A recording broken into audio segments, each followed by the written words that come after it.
Okay, question 4. We're going to do a two-column proof here. So we're going to prove that segment JL is congruent to segment MK given this shape here. Well, we start with our given. So that was also given. And the second line, something else was also given. So that's angle JKL is congruent to angle MLK. Let's mark that. JKL.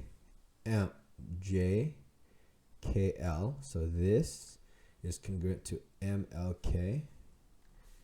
Then I have the segment JK is congruent to segment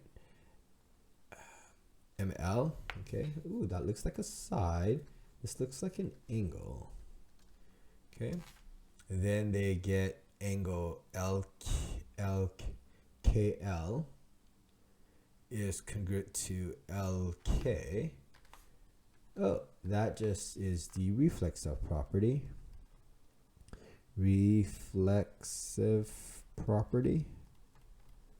All right. Once you have that, that is a side angle side.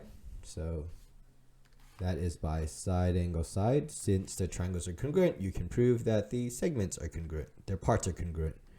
JL is congruent to line segment MK.